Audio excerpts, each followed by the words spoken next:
Hello everybody, my name is Michael Lawley. This is my co-founder, Julia Hebard, and we are Insecticycle. We're here today to tell you about our revolutionary concept for waste processing using insects. And we're here because we believe that insects are a valuable natural resource. They're one that's commonly overlooked, but they're always solving problems on their own in nature, and they can help us solve some of those same problems in our modern world too. Problems like creating enough food for people. By the UN's estimate, 1 out of every 9 people goes hungry worldwide. That's about 11% of the world's population. This problem gets more complex if you consider that 40% of the global food supply goes to waste. This means it typically ends up in a landfill where it creates methane and the nutritional value is completely lost. However, this problem is only going to get worse as time goes on because demand for animal protein is more than doubling by 2050, as well as global population and the cost for producing this protein as well. So you must be thinking, wouldn't it be amazing if someone could just take all of this food waste and dump it right back into the food chain where it belongs? And that's exactly what we propose with our system with Insecticycle. We can create value from this dire situation by taking waste out of the landfill, or stopping it before it gets to the landfill, and then converting it into an agricultural byproduct for protein and a soil additive. We feed the waste to a very special insect, which I'll tell you about in just a second.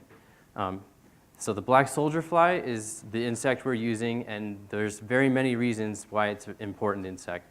But the most important one is that it can digest well over twice its body weight in organic material every day. And this is a very short list of animals that can do this in nature. This is so unique that, in fact, the Wall Street Journal, as well as the United Nations, have recently called attention to this insect for its potential. And our system is maximizing this potential. Our core competency as a company is managing the life cycle of the insect from the eggs to the larva to the adult phase. By keeping complete control over this insect, we can scale our process up or down to match the waste stream that we end up working with, whether that be brewer's grains from a local brewery in town or one of the many restaurants or grocery stores that we all love. For our work, we get 2 agricultural outputs that I mentioned. One is the insect itself, which can be fed as a live feeder insect to reptiles, chickens, and fish. It can also be processed into a highly concentrated protein for animal feed. On the soil additive side, we get a very nutrient-rich byproduct, which is organic, and it helps protect plants against nutrient deficiencies. For that reason, we're getting a lot of attention right now from the cannabis industry. So to advance our technology from a lab-scale system to a full-size industrial facility, we will be utilizing a stepping stone approach by generating revenues from our most accessible markets. During years 1 through 3 of operation, we will be at a pilot scale. During this time, we plan to sell only feeder insects and soil additives. This is because we would like to put as much of the population back into the system as possible so that we are able to grow and scale as quickly as possible. The animal feed industry is going to be by far our largest market. We plan on our industrial facility being 20 times the size of our pilot scale system, and we would like to have it fully operational by year 4 in order to obtain a regional first mover advantage upon FDA approval of the use of black soldier fly larvae in animal feed. So for the first 3 years, we've identified 2 primary target markets. Our first target market for our feeder insects is going to be the pet and specialty feed segments of the animal feed production industry. Within Colorado alone, this segment generates over $58 million in revenues annually.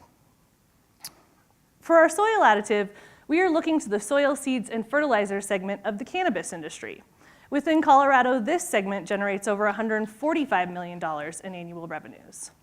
Now, the best part is that both of these industries are growing.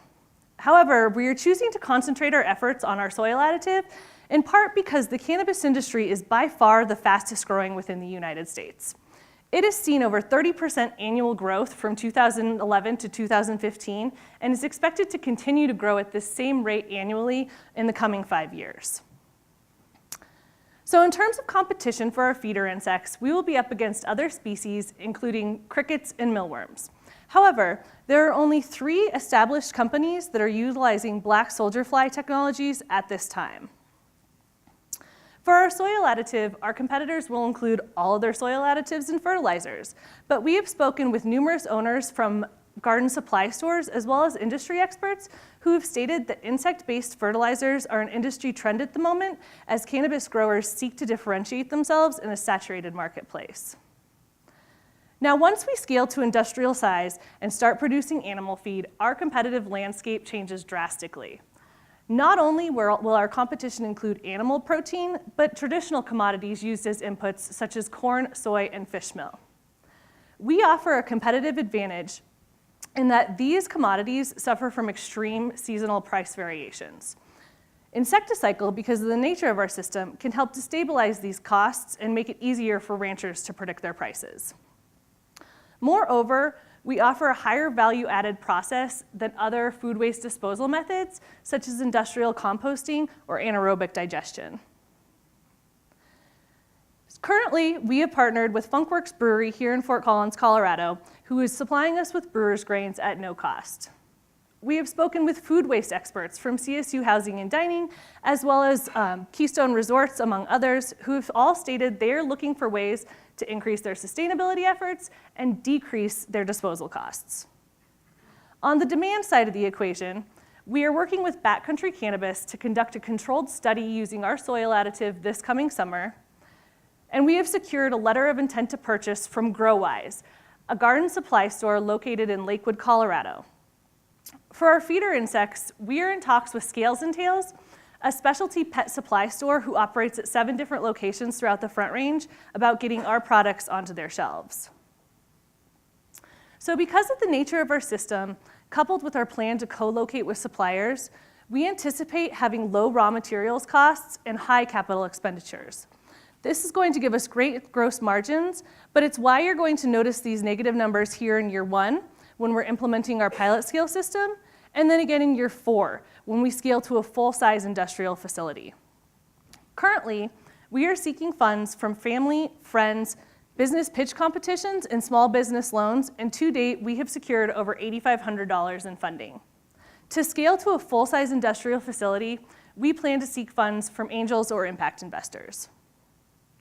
Our board of advisors includes Sean Archibek, who's helping us to navigate the regulatory framework as well as with product development.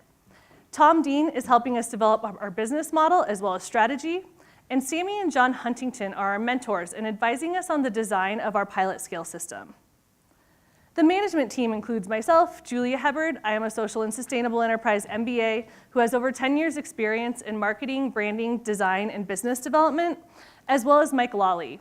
He is the visionary behind our operations. It's his dream to create a closed-loop food production system similar to those found in nature.